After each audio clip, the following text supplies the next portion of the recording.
learnings. Of the class, we will have our assignment about the different cultures in the world. As there has three classification of culture: invisible culture, and common humanity. Hey guys, I don't know about the other cultures. Can you teach me? Read more books of it. Yeah, you can do it.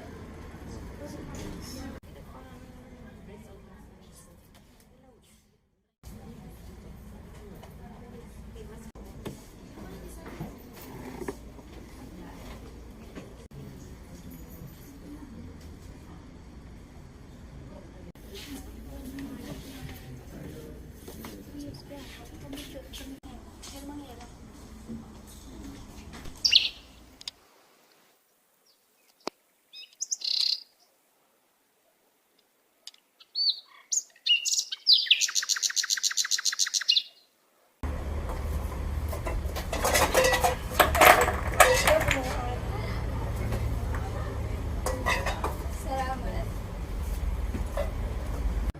Nay, nandito na yung pinabili mo. Ate, tulungan na kita. Salamat. Tay. Ano po, Tay? Bakit ka tinangal? Kasi po magkakaroon ko. Sige, kumain ka na ba? Hindi pa po. Yung kuha mo na. Handa na yung pagkain, kumain na tayo.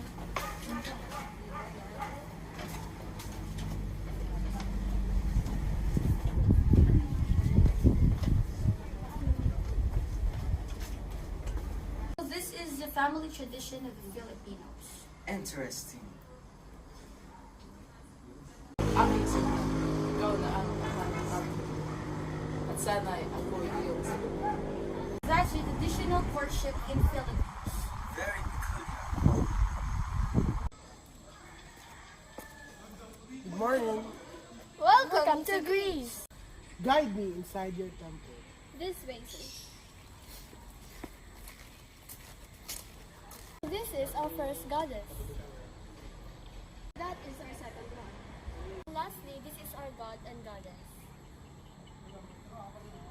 That's how the Greeks and goddesses worship their gods.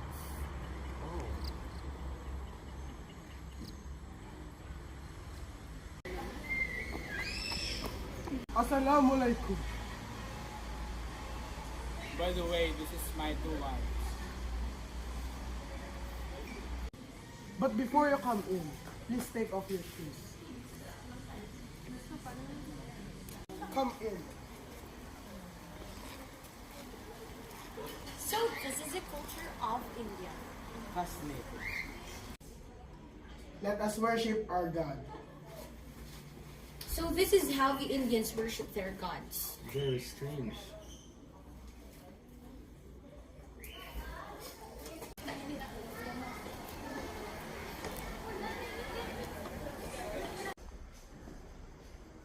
What do you think about our different cultures?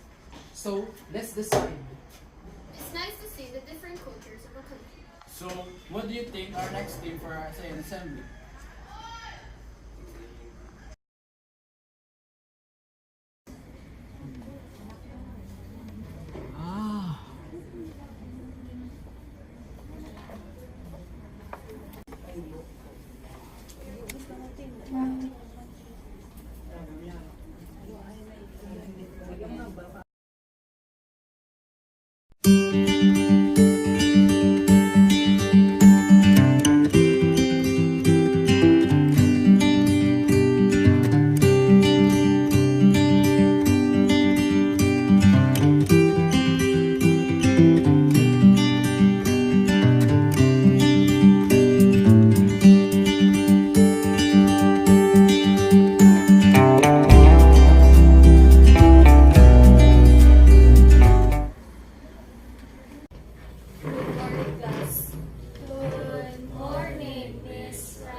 Let's discuss about culture.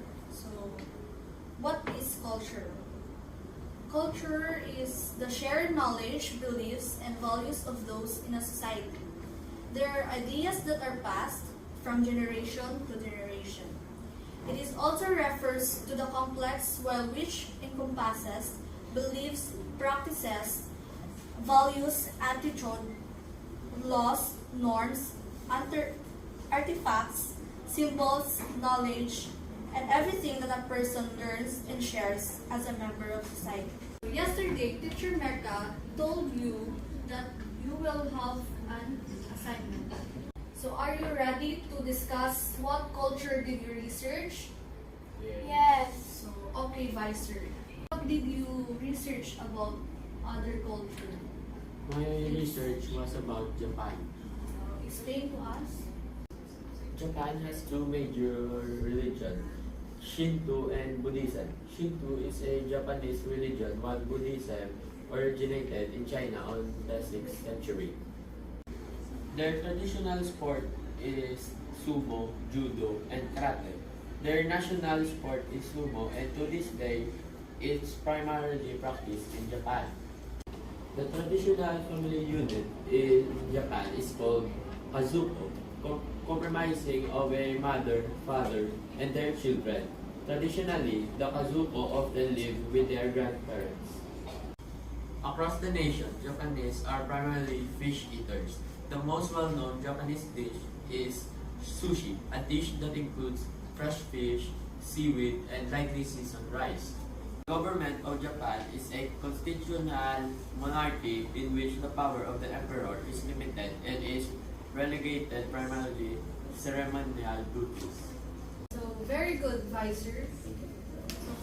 What have you learned about the culture of Japan? So, Cassandra? I have learned that Japan has two religions, which is Buddhism and Shinto. Very good, Cassandra. So, let's present next. Margos, can you explain to us what culture did you research? I researched about the culture of Korea. So, please explain to us. Korea is greatly influenced by the Chinese and Japanese culture. This influence can be seen by Confucianism, which established many traditions that can be seen in modern Korea today. Koreans also believe in sincerity and loyalty, and follow certain codes of conduct while mating, eating, praying, and even celebrating. The politics of the Republic of Korea takes place in the framework of presidential representative democratic republic, whereby the president is the head of state and a multi-party system. Executive power is exercised by the government. Legislative power is vested in both government and National Assembly. Very good, Margos. So, what did you learn about the culture of Korea? Anyone? Yes, Bonnie? I have learned that Korea has been split between North and South Korean states. Yes, thank you, Bonnie. Last, Bonnie, can you explain to us what culture did you research? My research is about African culture. In African culture, the self is not separate from the world. It is united and intertwined with the natural and social environment. It is through the relationship with one's community and surrounding that an individual becomes a person of a nation, whose action and decision affect the entire group rather than just oneself. And African art and crafts include sculpture, weaving, beading, painting, pottery, jewelry, figure, and dresses. African clothing. The type of clothing worn across Africa varies from north to south and by religious beliefs and traditional customs. Some cultures wear colorful attire, while others wear less color but include shiny threads in their dressing with minimal jewelry. African food. The environment plays a huge part in what kinds of food are consumed in different parts of African continent.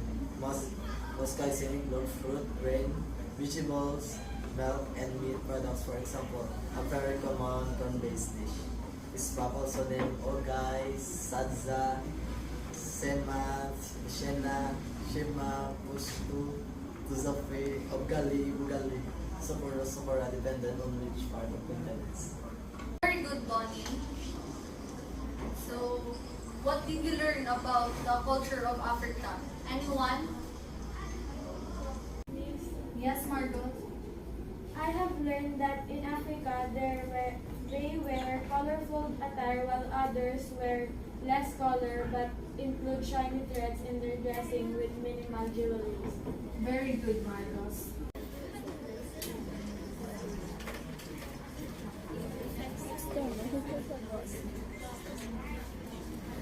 So, guys, let's proceed to Clark. You're late again. There no?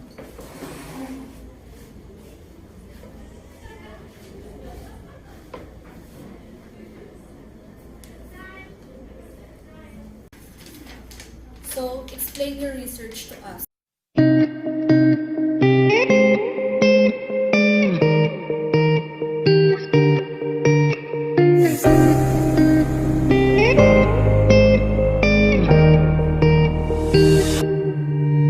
나의 두 눈을 감으면 떠오르는 그 눈동자 자꾸 가슴이 시려서 잊혀지길 바랬어 꿈이라면 이제 깨어났으면 제발 정말 네가 나의 운명인 걸까